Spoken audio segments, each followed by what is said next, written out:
Start कर रहे हैं। अच्छा, हमने प्रोग्रामिंग की थी थोड़ी सी। आपको जाके खुद भी करनी चाहिए थी थोड़ी सी प्रैक्टिस। इतनी ज़रूरी नहीं है कि सारी होए, लेकिन अगर थोड़ा सा ट्राई कर लो तो बेहतर है, कि मतलब अच्छा है कि हो जाए। हमने वेरिएबल्स की बात की थी, हमने अरेज की बात की थी, वेरिएबल्स के नाम रखने की बात की थी।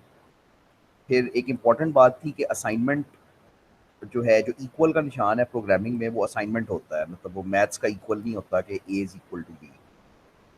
तो असाइनमेंट को ज़्यादातर तो इक्वल से ही लिखते हो, कुछ किताबों में ऐसे भी लिखा होएगा, ये कोलन इक्वल के निशान से। दोनों ही पर असाइनमेंट होते हैं, लिखने का तरीका फ़र्क होता है। कंट्रोल स्ट्रक्चर हमने नहीं किए थे, ये मैं आपको करवा देता हूँ। ये भी नहीं हमने किया था। एग्जाम्पल भी नहीं किया था। ठीक है, ठीक है, चलो कंट्रोल स्ट्रक्चर से स्टार्ट करते हैं। तो कंट्रोल स्ट्रक्चर्स ये होते हैं कि जिस तरह आपने कोई डिसीजन मेकिंग करनी है। डिसीजन मेकिंग ये होएगी कि आपका प्रोग्राम एक काम कर रहा हो और किसी खास कंडीशन की बुनियाद पे कुछ और करना शुरू करे। ठीक है, तो कंट्रोल स्ट्रक्चर बेसिकली इफ़ की कंडीशन है। इसको लिखते इस तरह से हैं कि इफ़ और उसके आगे एक कंडीशन लिखते हैं।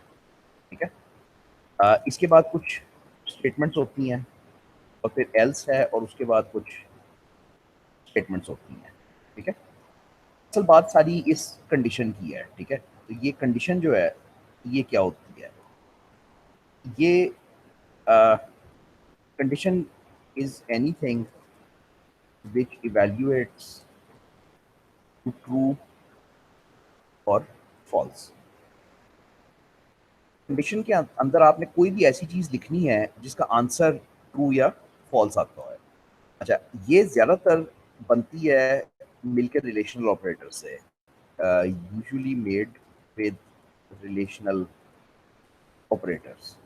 देखो, आपके मैथ्स के ऑपरेटर्स होते हैं ना, प्लस माइनस मल्टीप्लाई डिवाइड, जिसका सबको पता है, वो अरिथमेटिक ऑपरेटर्स कहलाते हैं। ठीक है, अब रिलेशनल ऑपरेटर्स होते ही ये हैं, इनकी डेफिनेशन ये होती है कि ये ट्रू फॉल्स में जवाब देते हैं।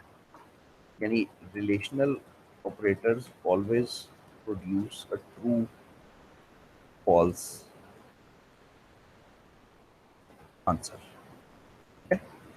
ये होते क्या हैं, ये इनसे सबसे आपकी मुलाकात है, ये होते हैं लेस देन का निशान, greater than, less than equal ऐसे लिखते हो प्रोग्रामिंग में, ग्रेटर देन इक्वल, फिर डबल इक्वल और नॉट इक्वल।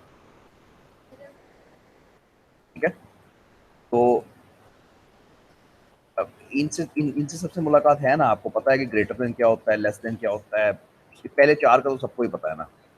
अच्छा, डबल इक्वल प्रोग्रामिंग में लिखते हो जो मैथ्स का इक्वल होता है। अब ये बड़ा एक वो है, इक्वल और डबल इक्वल में बड़ा फर्क है। इक्वल जो हमने पिछली दफा किया था, वो असाइनमेंट ऑपरेटर है, वो एक वैल्यू असाइन करता है।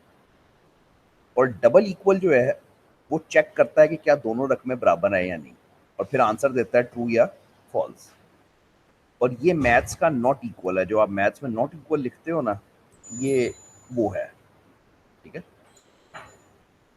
अच्छा, अब आ, इसका जो वो बनता है, मतलब फॉर एग्जांपल अगर मैं कहता हूँ कि एक्स इज लेस देन 10, ये एक स्टेटमेंट है जिसका आंसर या तो ट्रू आएगा या फॉल्स आएगा, जहरी बात है, डिपेंडिंग ऑन के एक्स की वैल्यू क्या है। समझ रहे हो बात को?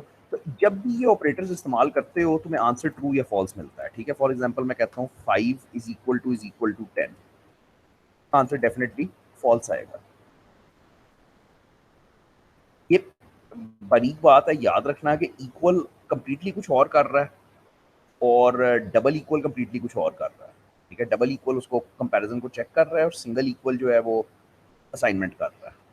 तो ये इंपॉर्टेंट रिलेशन ऑपरेटर्स यहाँ पे बहुत ज़्यादा इसलिए हैं कि ये इफ़ में इस्तेमाल होते हैं। मतलब इफ़ में ये जो कंडीशन बनानी है ना, इसमें इस्तेमाल होते हैं। अच्छा, अब आगे बिल्कुल ईजी है कि इफ़ के आगे एक कंडीशन आती है, जो या ट्रू होती है या फॉल्स होती है। अगर वो ट्रू है तो ये पहले वाला काम हो जाता है, ये जो भी यहाँ पे आपने स्टेटमेंट्स में लिखा हुआ है, ये वाली स्टेटमेंट्स ये चल पड़ती हैं। और अगर ये फॉल्स होती है तो फिर अगली वाली स्टेटमेंट्स चल पड़ती हैं। ये काफ़ी आसान है। अगर यानी इफ अगर ये बात ठीक है तो ये काम कर दो, वरना ये काम कर दो। समझ रहे हो बात को?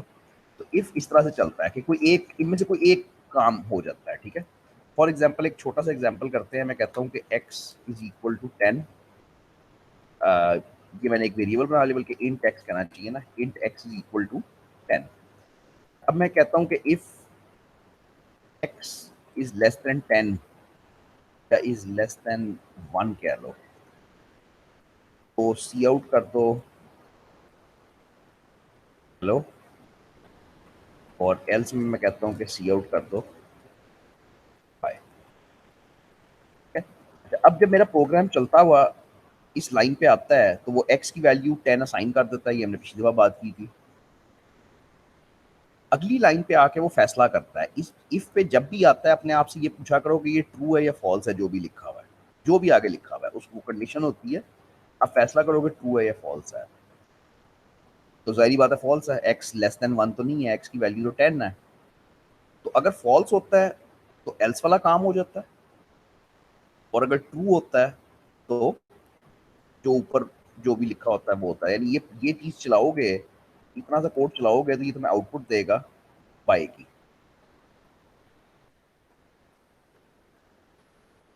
समझ बात को? तो इफ के ऊपर जब भी आप आते हो, दो बातें हैं इसमें। जब आपको प्रोग्रामिंग में कोई फैसला करने की जरूरत होती है कि अब दो कामों में से कोई एक काम करना है, तो आप इफ लगाते हो। और अगर आप कोई लिखा हुआ कोड पढ़ रहे हो तो फिर उसमें ये है कि मतलब जौन सा भी आ, वो कंडीशन का जो भी फैसला होता है, ट्रू है फॉल्स है, आप उस हिसाब से उस तरफ चले जाते हो। इसको ज्यादा नहीं लेकिन थोड़ा सा करके देख लो। हमने क्या किया था? हमने सी आउट ही किया था ना, सी इन वगैरह तो हमने नहीं किया था। जी सर। सी इन किया था हमने। नहीं, सी इन नहीं किया था, सी आउट ही किया था हाँ, सर। सी इन है भी नहीं बुक में ना, आपकी तो जरूरत भी नहीं है करने की, बस आप सिंपल वही रखो। तो मैं एक वेरिएबल लेता हूँ इंट एक्स, मैं एक्स की वैल्यू असाइन करवाता हूँ 10, और अब मैं फैसला करता हूँ if x is less then 1, मैं कहता हूँ सी आउट हेलो, और एल्स में कहता हूँ सी आउट बाय। ठीक है, ये सेमीकोलंस काफी जरूरी हैं, जहां पे लिखे हुए हैं वहां पे लगते हैं। इफ के आगे कोई सेमीकोलन नहीं लगता, और एल्स के आगे भी कोई सेमीकोलन नहीं लगता। ठीक है, ये जैसे लिखा हुआ है ये बिल्कुल ठीक है। तो एग्जीक्यूट करोगे, कंपाइल करोगे, तो ये हमें पता है कि आउटपुट देगा बाय। ठीक है, तो ये आपको आउटपुट देगा बाय की। अच्छा, अब अगर मैं इसको चेंज करके 100 कर दूं, अब क्या होता है? एक वेरिएबल एक्स बनता है, उसकी वैल्यू 10 होती है। जब इफ पे आते हैं तो हमने फैसला करना है। अब ये सच लिखा हुआ है, अब एक्स वाकई ही 100 से छोटा है, तो इस केस में पहला वाला हिस्सा चलना चाहिए। तो मैं दोबारा कंपाइल करके चलाता हूँ, तो अब हेलो होना चाहिए। ठीक है, आपने सीखना इतना है कि जब भी आपके पास दो रास्ते निकले ना, कि या ये काम कर दो या ये काम कर दो, तो वहां पे आपको इफ यूज करना है, और इसको कहते हैं कंडीशनल। ठीक है, बुक वाले एग्जांपल भी देखते हैं। ठीक है, पहले तो ये सिंपल लिखा हुआ है कि होता क्या है, और बेसिकली ये एक सिंपल एग्जांपल दिया हुआ है कि अगर मार्क्स 50 से ज़्यादा हैं तो आप उसको मैसेज देते हो कि वो पास हो गया, वरना उसको कहते हो कि फेल हो गया। ये तो सिर्फ मतलब सूडो कोड लिखा हुआ है। एक्चुअल अगर लिखो तो वो इस तरह से होएगा। ये एक्चुअल बिल्कुल चलेगा। तो ये है भी गलत मजे की बात है। वेरिएबल उसने बनाया है एफ, उसके अंदर रखा है 3.5, तो यहाँ पे एफ होना चाहिए था। ये सी जी पी ए नहीं लिख सकते यहाँ पे एफ होना चाहिए। वो कहना ये चाह रहा है कि अगर एफ जो है वो 3 से बड़ा है तो मैसेज दे दो कि स्कॉलरशिप दे दो, वरना दे दो कि नहीं, you don't qualify for scholarship. तो बेतहाशा इस्तेमाल होता है इफ, करोगे आप लोग भी। लेकिन बस यहाँ पे बिल्कुल बेसिक के, जब भी आपको प्रोग्रामिंग में दो रास्ते नजर आ रहे हो कि दो काम हो सकते हैं लेकिन करना एक है, हाँ ये शर्त है कि इफ में हमेशा हमेशा हमेशा एक काम हो सकता है। ये दोनों कभी भी इकट्ठे नहीं चल सकते। तो अगर ऐसी सिचुएशन है तो फिर इफ की कंडीशन यूज करते हो। अच्छा, कंट्रोल स्ट्रक्चर्स में ही ना, वैसे हेडिंग उसने कंट्रोल स्ट्रक्चर्स ही रखी हुई है, इसको कहते हैं लेकिन इटरेटिव स्ट्रक्चर्स या लूप्स हो। तो समझने के लिए बल्कि समझना क्या है, ये यूज होता है, use to repeat line or some lines of code। अगर आपने एक ही लाइन को कोड, अगर कोड की एक लाइन को आपने 10 दफा चलाना है तो आपको उसको 10 दफा या तो कॉपी पेस्ट करना पड़ेगा। जैसे आपने गिनती प्रिंट करनी है, 1 से 10 तक गिनती प्रिंट करनी है, ठीक है, तो कैसे करोगे? हम कहेंगे कि सी आउट पहले 1 हो जाए, और अब अगर 10 तक जाना है तो दो रास्ते हैं, या तो इसको कॉपी पेस्ट करो, ठीक है, फिर इसको 2 कर लो, इसको 3 कर लो, इसको 4 कर लो। अब इसको चलाओगे तो मैं पता है कि 1 से 6 तक तुम्हारी स्क्रीन पे प्रिंट हो जाएगा, इससे ज़्यादा ये नहीं है, ठीक है, 1 से 6 तक आपका प्रिंट हो जाएगा। अब अगर 1 से 1000 तक करना है तो इसका मतलब ये है कि आप ये 1000 दफ़ा लाइन कॉपी करोगे। तो इस तरह से नहीं करते, हम ये कहते हैं कि जब भी हमें पता चल जाए कि भाई हमने कुछ रिपीट करना है, हमने कोई लाइन कोड की या कुछ लाइनें रिपीट करनी है, तो हम लूप लगाते हैं, लूप बनाते हैं। लूप क्या करता है? कुछ लाइंस को पकड़ के बार बार घुमाता है। लूप बनाते किस तरह? अच्छा, बस सीधा एग्जांपल है, से सीधा एग्जांपल दिया हुआ है, मैं आपको थोड़ा सा करवाऊंगा। लूप ऐसा बनाते हैं, हम कहेंगे वाइल, वाइल के आगे एक कंडीशन आती है, कर्ली ब्रेस और कर्ली ब्रेस, और यहाँ पे कुछ स्टेटमेंट्स होती हैं। अब ये कंडीशन बिल्कुल वही है जो अभी इफ में पढ़ के आए हो, ठीक है, ये कंडीशन बिल्कुल वही है जो इफ में पढ़ के आए हो, विच मीन्स कि यहाँ पे कुछ ऐसी चीज लिखनी है जो ट्रू या फॉल्स होए, और 99% ये बनती है रिलेशनल ऑपरेटर से, ठीक है। अच्छा, अभी तक आपको लग रहा होगा कि वाइल और इफ बिल्कुल एक जैसा ही है, मतलब उसमें भी कंडीशन है, इसमें भी कंडीशन है, फर्क क्या है? फर्क ये है कि वाइल रिपीट करता है, ये लूप है, तो ये इस तरह करता है कि ये कंडीशन को चेक करता है ट्रू है या फॉल्स है। अगर ट्रू है तो ये स्टेटमेंट्स चला देता है, जो भी यहाँ पे स्टेटमेंट्स लिखी हुई है वो चला देता है। जब ये इसका करली ब्रैकेट खत्म होता है, यानी यहाँ पे लूप खत्म हो गया है, तो ये घूम के वापस जाता है, और वापस जाके खुद ब खुद ये चेक करता है कि कंडीशन ट्रू है या फॉल्स है। अगर अभी भी ट्रू होती है तो दोबारा स्टेटमेंट चला देता है, यानी दूसरी बार स्टेटमेंट चला देता है, फिर लूप खत्म होता है, फिर वापस जाता है, फिर कंडीशन चेक करता है। अगर अभी भी ट्रू है, दोबारा स्टेटमेंट तीसरी दफा चला देता है। तो जब तक वो कंडीशन ट्रू रहती है वो स्टेटमेंट्स चलती रहेंगी। अब इसमें रेपिटेशन आ गई ना, इसमें रिपीट हो रहा है ना बार बार कोड, तो इस वजह से ये वो है, मतलब ये इफ नहीं है। इफ में बस ये होता है कि आप ऊपर से नीचे आते हो, फैसला करते हो सही है या गलत है, फिर या इधर चले जाते हो या इधर चले जाते हो, बस एक दफा होना है। लूप में वो स्टेटमेंट बार बार रिपीट होती हैं। बनाते किस तरह है? अ, अब हमने क्या करना है, हमने बेसिकली ये वाली स्टेटमेंट जो है सी आउट वाली, इसको रिपीट करना था। तो कुछ इस तरह करेंगे, हम एक वेरिएबल लेते हैं एक्स, जिसको हम कहते हैं वो 1 है, स्टार्ट 1 से करते हैं।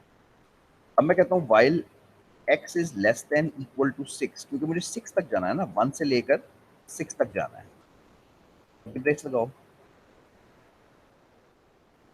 और अब मैं प्रिंट करवाना क्या चाह रहा हूँ, मैं एक्चुअली एक्स प्रिंट करवाना चाह रहा हूँ। तो यहाँ पे बात है समझने वाली, एक्स की वैल्यू 1 है। जब प्रोग्राम वाइल के ऊपर आएगा तो वो फैसला करेगा कि ट्रू है या फॉल्स है। तो ट्रू है, 1 छोटा है 6 से, दिस इज ओके, वो अंदर आ जाएगा, जो भी लिखा हुआ है वो कर देगा। अब अंदर हम क्या कर रहे हैं कि हम सी आउट कर रहे हैं एक्स, यानी स्क्रीन पे लिखा हुआ आएगा 1। हमने पिछली बार बात की थी कि अगर हम इन्वर्टेड कॉमर्स में एक्स लिखेंगे तो ये फर्क है, जो इन्वर्टेड कॉमर्स में चीज लिखते हो उसको लैंग्वेज उठा के एज इट इज स्क्रीन पे चिपका देती है, तो स्क्रीन पे वैसे ही उठा के एक्स लिख देती है, ठीक है।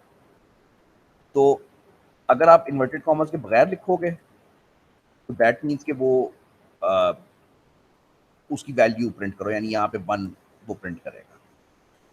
अच्छा, अब लूप खत्म होता है, जब खत्म होता है वापस जाता है। अब जब चलाऊं जरा दिमाग में क्या करेगा।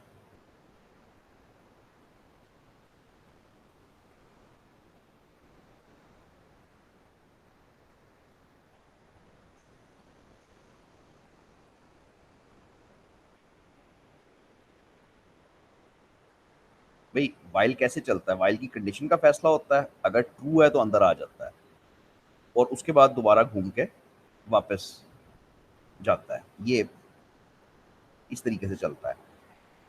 तो कंडीशन ट्रू थी, 1<6 था, अंदर आ गया, उसने 1 प्रिंट कर दिया। जब दोबारा घूम के वापस जाएगा तो कंडीशन तो अभी भी वही है, 1<6, तो वो फिर दोबारा प्रिंट कर देगा, फिर वापस जाएगा, फिर 1<6। क्योंकि आप एक्स की वैल्यू तो तब्दील कर नहीं रहे, तो ये हर दफा 1 1 1 1 1 1 प्रिंट करता रहेगा। तो इस वजह से हमें लूप को इंक्रीमेंट या डेक्रीमेंट करना पड़ता है इस तरीके से। पहले इसको चला के देखो, फिर समझते हैं कि ये कर क्या रहा है। अब ये भी वही कर रहा है कि 1 to 6 काउंटिंग ही प्रिंट कर रहा है, ठीक है ना।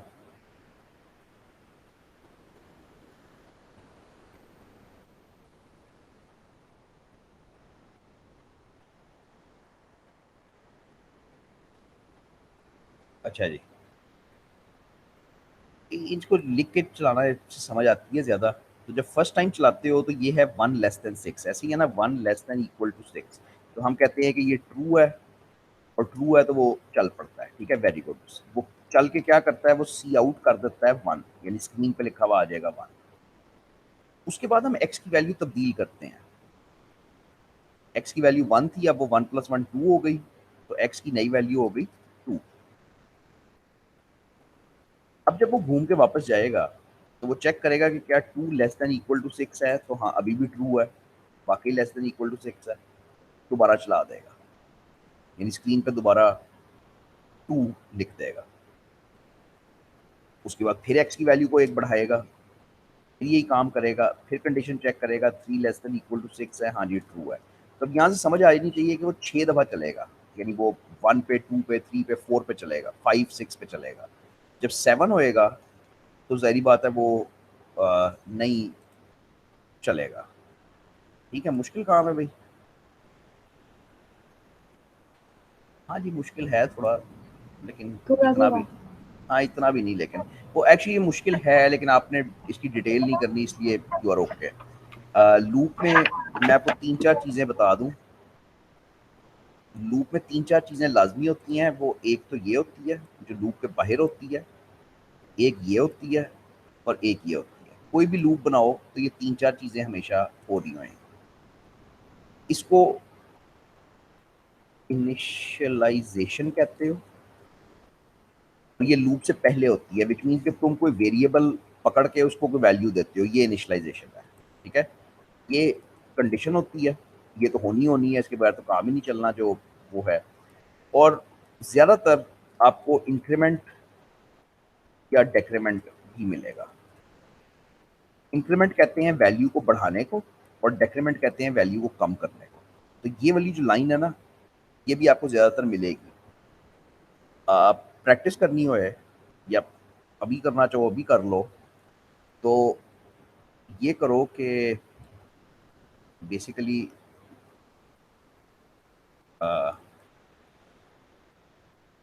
Right program which produces the following output.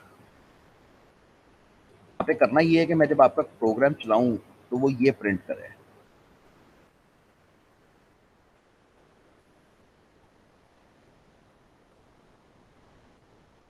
ठीक है, ये आउटपुट आनी चाहिए। तो आपको नजर आना चाहिए कि एक लूप है जो 100 से 0 तक जा रहा है। ठीक है, उल्टा जा रहा है, 100 से स्टार्ट हो रहा है और 0 तक जा रहा है, और उसमें हर दफा 10 10 का गैप है।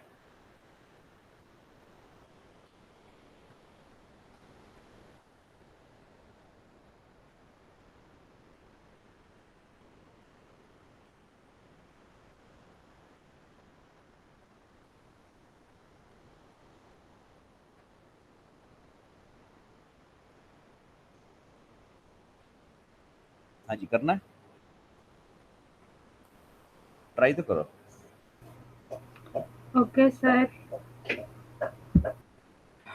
100 से शुरू करना है और वहां तक जाना है, 0 तक जाना है।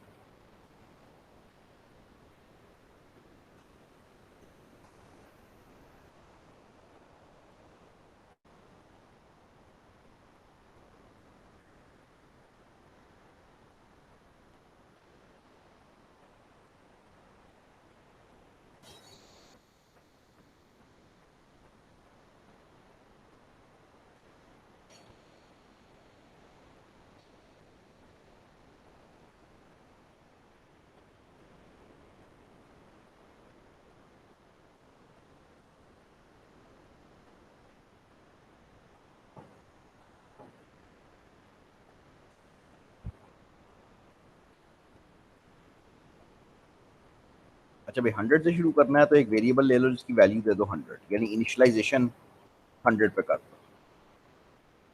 अब जाना कहाँ तक है? 0 तक। तो while x is greater than equal to 0, यानी जब तक x, इस दफा मैंने लेस देन नहीं कहा, तो मैंने ग्रेटर देन कहा है। लेस देन तो कह ही नहीं सकते क्योंकि x तो 100 है, तो 100 तो बड़ा ही होएगा ना 0 से। तो जब तक x बड़ा है 0 से, आप प्रिंट करवा देते हो x। ठीक हो गया। पिछले प्रोग्राम में हमने हर दफा जो वैल्यू चेंज की थी वो 1 से की थी, हमने हर दफा वैल्यू 1 बढ़ाई थी, तो वो 1 2 3 4 5 6 आ गया। इस दफा हमें हर दफा वैल्यू 10 कम करनी है, डेक्रीमेंट यस। करना है 10 का। ठीक है, और दैट्स इट, बस यही है। तो इसकी प्रैक्टिस ये होती है कि खुद ही अकेले बैठ के कुछ थोड़ी सी कोई भी इस तरह की चीज़ें रफ बना लो कि मैंने यहाँ से यहाँ तक जाना है, और उसको करके देख लो और देखो कि आउटपुट क्या होती है। बहुत ज़्यादा नहीं, लेकिन थोड़ा बहुत काम इस पे कर लो तो अच्छा है, फ़ायदा है। अगले सेमेस्टर में तो मतलब अगेन कान पक जाएंगे आपके ये सुन सुन के, तो अभी भी कर लोगे तो काम ही आएगा, अच्छा होगा।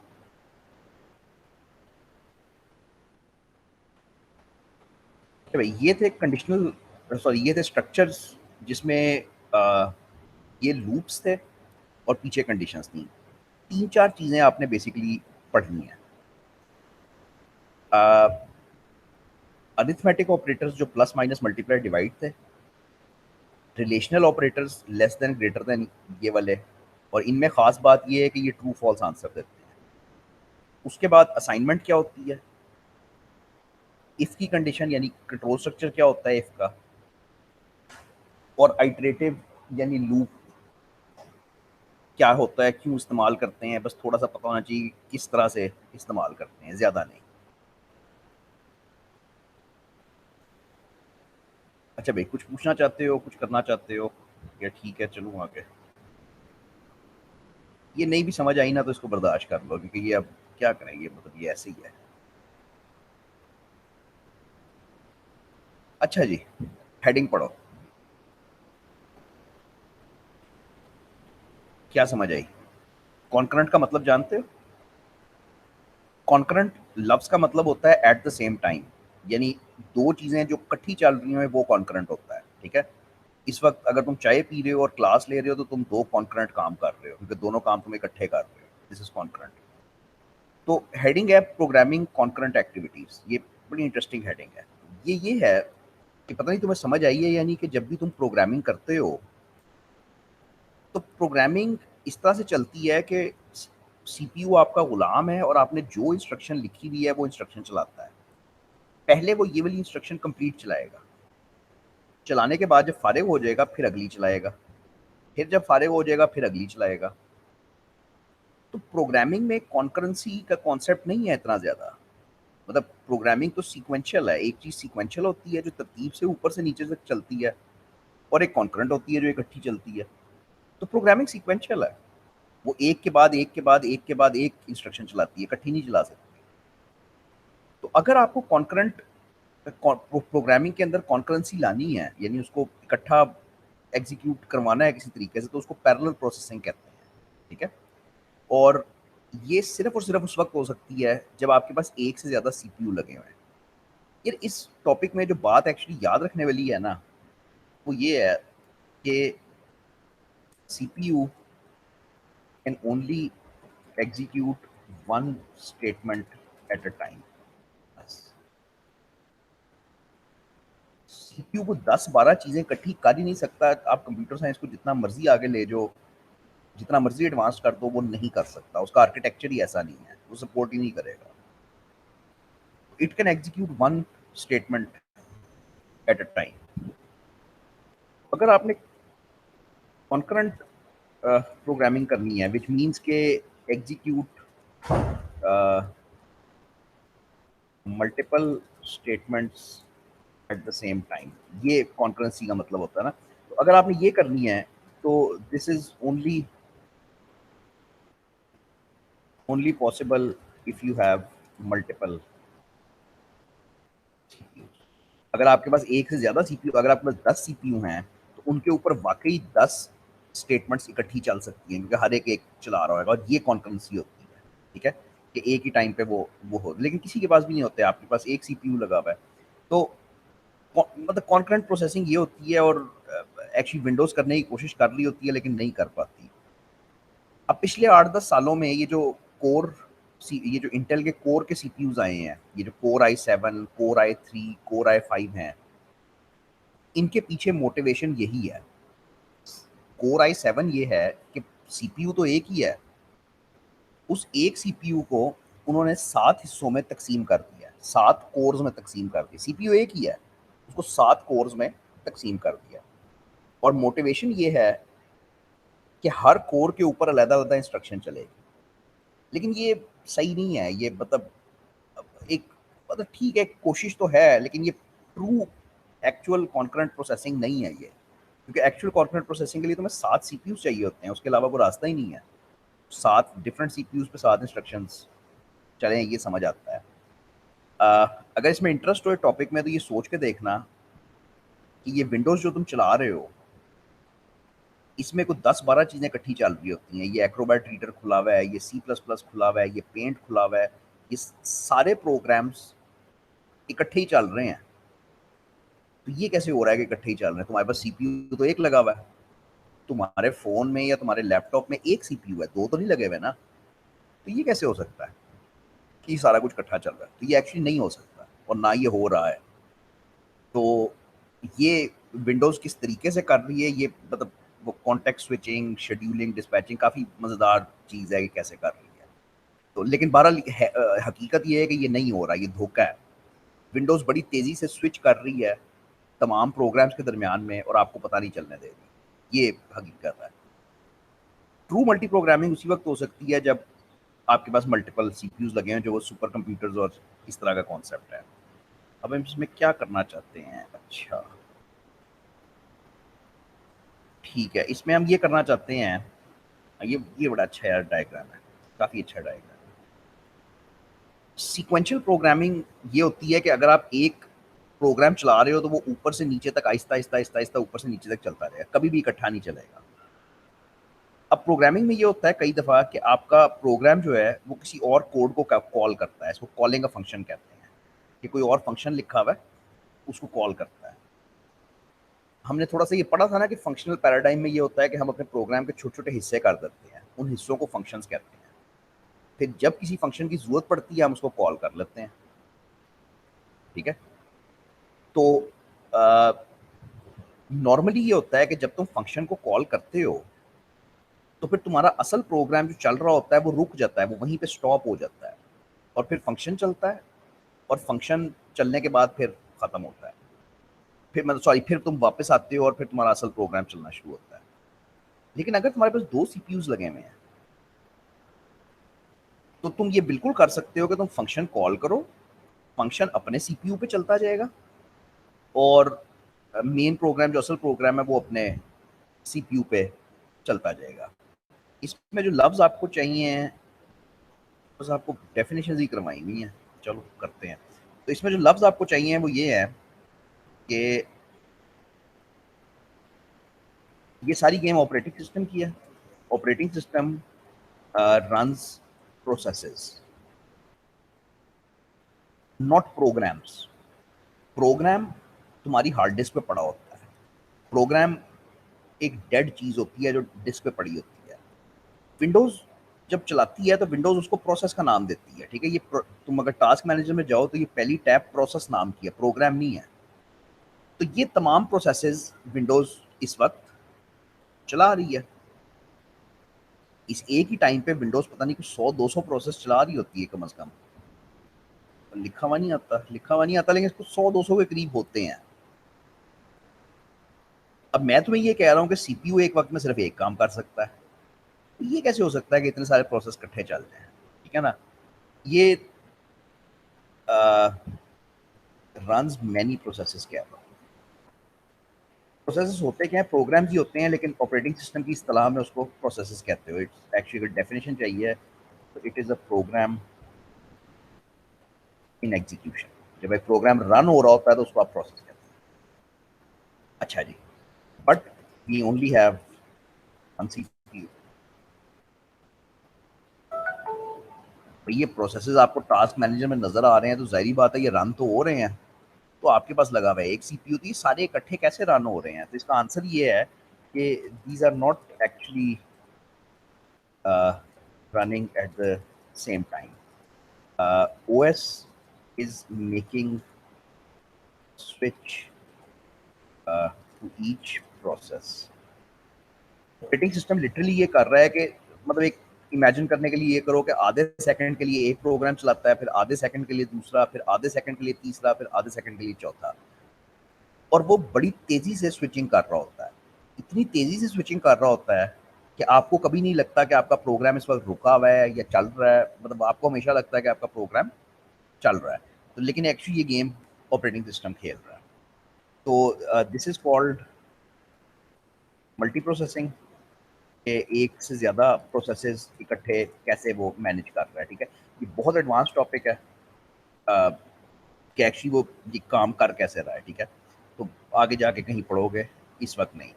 तो एक लफ्ज़ मल्टी प्रोसेसिंग है, और एक चीज़ याद रखना कि this is slightly different from multi threading.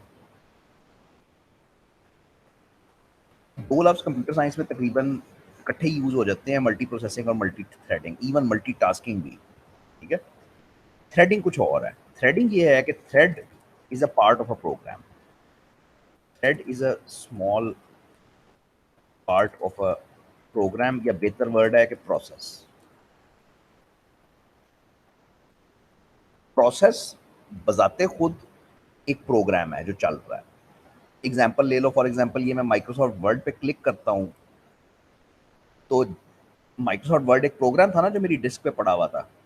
तो ये अभी तक तो प्रोग्राम था, लेकिन जैसे ही मैंने इसके ऊपर क्लिक किया, मैंने इसको स्टार्ट किया, तो ये प्रोसेस बन गया ऑपरेटिंग सिस्टम के लिए। अब ये एक प्रोसेस है माइक्रोसॉफ्ट वर्ड।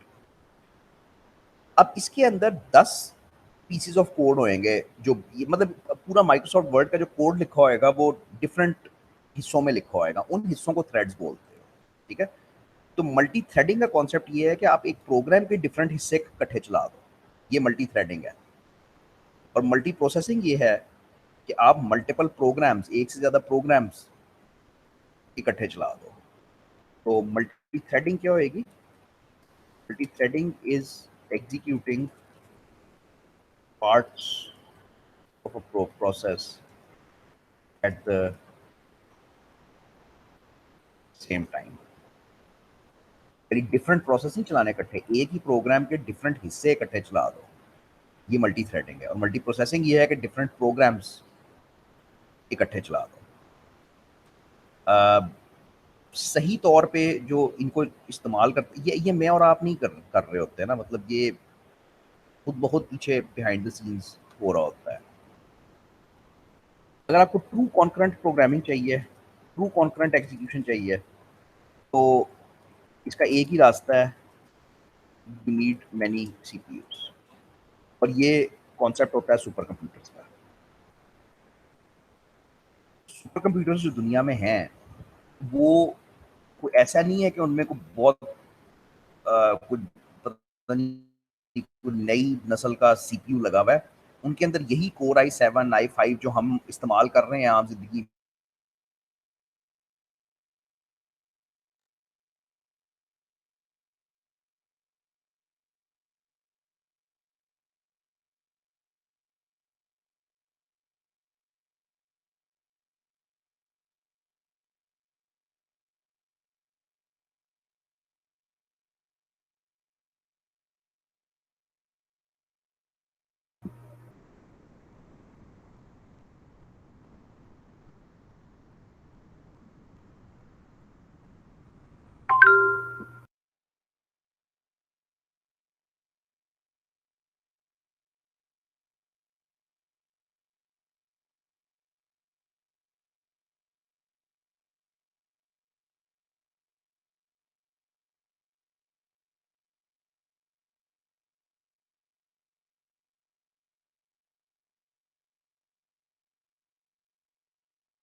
हाँ जी भाई, किधर ड्रॉप हुआ था? मेरा इंटरनेट जंप कर गया। मैं ये सोच रहा हूँ कि किधर ड्रॉप हुआ, अभी हुआ हूँ या पहले हुआ हूँ? सर अभी एंड पे ही हुई है थोड़ा सा। अच्छा, चलो। तो हम कॉन्करेंट, ये मतलब एट द सेम टाइम जो प्रोसेसिंग हो रही है, कॉन्करेंट स्क्रीन प्रोसेसिंग। शेयर कर दें।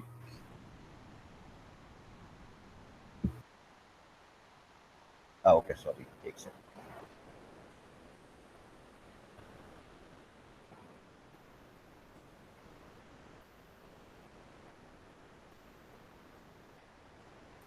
अच्छा, तो मैं आपको ये समझाना चाह रहा हूँ कि जो कॉन्करेंट प्रोसेसिंग है ना, कि अगर आप ट्रू मल्टीटास्किंग करना चाहते हो, ट्रूली एक ही टाइम पे प्रोग्राम्स इकट्ठे रन करना चाहते हो, वो नहीं हो सकता। वो सिर्फ और सिर्फ उस वक्त हो सकता है जब आपके पास मैनी सीपीयूज हैं, बहुत सारे सीपीयूज लगे हुए हैं। और ये कॉन्सेप्ट होता है सुपर कंप्यूटर्स में। कभी भी किसी भी वक्त दुनिया में जो सबसे मोस्ट पावरफुल मशीन्स होती हैं, those are called super computers. ये सर्वर्स नहीं है, ये गूगल के पास नहीं है, ये बस एक गूगल के पास तो शायद हों, लेकिन ये बड़े स्पेशल काम के लिए इस्तेमाल होते हैं। मतलब ये इस्तेमाल इसलिए होते हैं कि इनको एक बहुत बड़ा टास्क दिया जाता है, एक मुश्किल टास्क दिया जाता है, और उसको ये तोड़ के हिस्से करके उसके डिफरेंट सीपीयूज पे इकट्ठा चला देते हैं। तो this is how they do multitasking. ये अगेन बड़ा एडवांस टॉपिक है, तो इसको आगे जाके कहीं पे तुम लोग पढ़ोगे। ये बड़ा मुश्किल लगेगा लेक्चर आपको पढ़ना, लेकिन इसकी रीडिंग लाजमी करनी है कॉन्करेंट एक्टिविटीज़ की। इसमें ये सारे लफ्ज़ आपको पता होने चाहिए कि कॉन्करेंसी क्या होती है, मल्टीटास्किंग, मल्टी प्रोसेसिंग, थ्रेड क्या होता है, ये क्यों हम आम उसमें कंप्यूटर्स पे नहीं चला सकते, ये सारी समझ होनी चाहिए।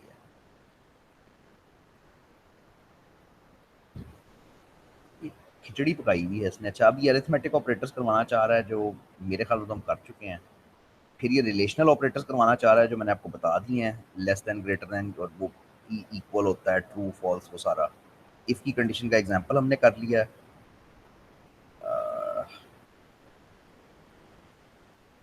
ये अब आप खुद करोगे भाई, क्या ख्याल है? कोर्स इतना लंबा है, अगर सब कुछ मैं करने बैठा तो मैं गया। आज खुद कोशिश करो। ये अगर, कर लिया था। हाँ, मेरे ख्याल में भी कर लिया है ना, तो ये एग्जांपल्स कर लेना। अगर जी, प्रॉब्लम हो, आपने जब प्रैक्टिस का कहा था ना, तो मैंने यही सारे प्रोग्राम किए थे जिसमें वो हाँ, छूट गई थी। मैंने मुझे, सेमीकोलन की गलती कर दी थी। हाँ, इसने किताब थोड़ी सी अजीब सी लिखी है कि पढ़ाता पहले बाद में एग्जांपल्स दे रहा है, अजीब सी बात है, पर लेकिन चलो। तो अगर कोई कहीं पे फंसो, को प्रॉब्लम हुए, तो जरूर बताना। लॉजिकल ऑपरेटर्स हमने नहीं किए, ये करके हम खत्म करते हैं मेरा ख्याल है। बस यहाँ पे टॉपिक भी एंड ही हो जाना चाहिए। ये टॉपिक भी एंड हो जाता है, यहाँ पे सॉफ्टवेयर इंजीनियरिंग शुरू हो जाता है इसके बाद। तो आखिरी काम जो हम करेंगे वो ये है। अब ये बिल्कुल हट के बात थी, ये कॉन्करेंट प्रोसेसिंग वाली जो इसने यहाँ पे दी। अच्छा जी, प्रोग्रामिंग में जो ऑपरेटर्स थे, वो अरिथमेटिक ऑपरेटर्स थे, मैं रिवाइज नहीं कर रहा। रिलेशनल ऑपरेटर्स थे, जो आज ही किए हैं वो तो याद होंगे। असाइनमेंट ऑपरेटर है, वेरी इंपॉर्टेंट। अब बात होने लगी है लॉजिकल ऑपरेटर्स की। लॉजिकल ऑपरेटर्स ये होते हैं कि they are used to join two conditions together. बात काफ़ी आसान सी है। बात ये है कि अगर तुम एक कंडीशन लिखना चाहते हो, तो तुम ऐसे लिखोगे कि अगर it is raining, if it is raining, ठीक है? तो तुम आगे कुछ कंडीशन वो लिख के कुछ कर लोगे, ठीक है? अच्छा, अब अगर तुम्हें दूसरी कंडीशन लिखनी है, तो तुम इस तरह से लिखोगे, इफ़ आई एम बोर्ड, तो तुम कुछ कर दोगे, ठीक है? अब ये दो अलग-अलग कंडीशंस हैं। अगर बारिश हो रही है वो अलग है, और अगर मैं बोर्ड हूँ वो अलग है। अब इन दोनों को जोड़ना है तुमने। जोड़ने का मतलब ये है कि तुम कहना चाह रहे हो कि अगर बारिश भी हो रही है एंड मैं बोर्ड भी हूँ, तो मैं ये काम करूँगा। यानी अगर दोनों ज़रूरी नहीं कि 2 हों, 3 हो सकती हैं, 4 हो सकती हैं, लेकिन अगर तुम इन 2 कंडीशंस को आपस में जोड़ना चाह रहे हो किसी तरीके से, तब लॉजिकल ऑपरेटर्स यूज़ होते हैं। लॉजिकल ऑपरेटर्स 3 हैं सिर्फ जो आपने पढ़ने हैं, एंड, नॉट और। एंड का निशान C++ में बल्कि ज़्यादातर प्रोग्रामिंग में डबल एम्परसेंड होता है, स्पेस नहीं डालनी दरमियान में। नॉट का निशान एक्सक्लेमेशन मार्क होता है और का निशान डबल पाइप होता है, इसको पाइप पढ़ते हैं। और ये तकरीबन मतलब अगेन जिस मर्जी लैंग्वेज में चले जाओ ये तकरीबन ऐसे ही रहता है, निशान यही रहते हैं। अच्छा, अब बात तो सिंपल है, मैंने कहा कि अगर बारिश भी हो रही है एंड मैं बोर्ड भी हूँ तब मैं ये वाला काम करूंगा। अब अगर ये C++ में लिख रहे हो तो सिर्फ खास बात ये है कि इस एंड को एंड नहीं लिख सकते, इसकी जगह पे इसका निशान लगाना है, एम्परसेंड लगाना है, वो डबल एम्परसेंड लगाना है। ठीक है, तो अगेन एग्जांपल से करना काफ़ी आसान होएगा। मैंने एक x लिया 100 और मैंने एक y लिया 87। मैं कहना ये चाह रहा हूँ कि ये दो स्टूडेंट्स के मार्क्स हैं और मैं कह रहा हूँ कि अगर दोनों स्टूडेंट्स के मार्क्स 80 से ज़्यादा हैं तो मैं कहूँगा कि ये क्लास ब्रिलियंट है, और अगर दोनों के ज़्यादा नहीं है तो मैं कहूँगा ये क्लास नॉर्मल है। ठीक है, तो मैं कहूँगा कैसे, मैं कहूँगा कि if x is greater than 80, दूसरा क्या है y इज़ ग्रेटर देन 80। अब ये दो कंडीशन हैं, इनको आपस में जोड़ने के लिए एम्परसेंड लगाओगे, लॉजिकल ऑपरेटर लगाओगे। बात समझ आ गई कि अगर दोनों 80 से बड़े हैं तो मैं कह दूंगा कि क्लास इज ब्रिलियंट, वरना मैं कह दूंगा कि class is normal, something like this. ठीक है, तो अब अगर मैं इसको रन करता हूं तो वाकई मेरे दोनों नंबर 80 से ज्यादा हैं, तो इस दफा वाकई ब्रिलियंट लिखा हुआ आना चाहिए। लेकिन अगर मैं एक नंबर को कम कर देता हूं, भाई अब क्या सिचुएशन है, अब लिखा हुआ आएगा नहीं ना, क्योंकि एक कंडीशन पूरी नहीं हो रही। ठीक है, जी तो ये अब पता नहीं आपको कितना आता है या कितना नहीं आता है, ये ट्रूथ टेबल से होता है। पढ़ी नहीं है कभी ट्रूथ टेबल्स? हमने मिड से पहले पढ़ी थी, मुझे याद नहीं आ रहा। जी, तो टेबल पढ़े थे, शुरू में पढ़े थे वो, हाँ, सबसे शुरू में स्टार्ट पढ़े में। थे ना। तो ये जी ट्रूथ टेबल से चलता है बेसिकली, एंड और नॉट। ये कैसे चलता है मैं आपको रिवाइज करवा देता हूँ कि एंड में ये होता था, एंड की ट्रूथ टेबल ये होती थी कि अगर दोनों दोनों ट्रू होंगे तो ट्रू ट्रू, हैं तो ट्रू होएगा, वरना हर केस में फॉल्स फॉल्स होगा। होएगा। तो मैंने ये किया कि मेरी पहली कंडीशन फॉल्स है, एक्स 80 से बड़ा नहीं है, एक्स ये फॉल्स है। तो क्योंकि एक भी अगर फॉल्स हो जाए तो पूरी चीज ही फॉल्स हो जाती है, तो ये पूरी चीज फॉल्स हो गई, तो एल्स वाला हिस्सा चल गया, लिखा हुआ आ गया क्लासेस नॉर्मल। अगर मैं इसकी जगह पे और लगा दूं, और तो जरा डिफरेंट तरीके से चलता था। और में ये होता था कि कोई एक भी चीज अगर ट्रू हो जाए तो जवाब ट्रू आता था, ये और जी था। तो अब मेरे केस में पहली चीज तो झूठ है, फॉल्स है, लेकिन दूसरी चीज ट्रू है। तो जी, अब इसकी वजह से ये पूरी स्टेटमेंट ट्रू हो जाएगी और क्या लिखा हुआ आ जाएगा, class is brilliant. Exactly exactly, क्योंकि वो इस केस में वो पूरी स्टेटमेंट ट्रू हो गई है और क्लासेस ब्रिलियंट हो गया। ट्रूथ टेबल उंगलियों पे होनी चाहिए, याद होनी चाहिए, और ये छोटे छोटे से एक दो एग्जांपल्स खुद टाइप करके देख लो, जो मेरा है वो करके देख लो, या मतलब कोई भी छोटे छोटे से एग्जांपल्स टाइप करके देख लो बस, कि ये इस तरह से कंडीशंस कैसे चल रही है। लो जी, बस यहाँ पे ब्रेक लगाओ, ये नेक्स्ट टॉपिक है, ये कल करेंगे, और ये सारा ही थ्योरी है, तो कल सोने के लिए तैयार रहना।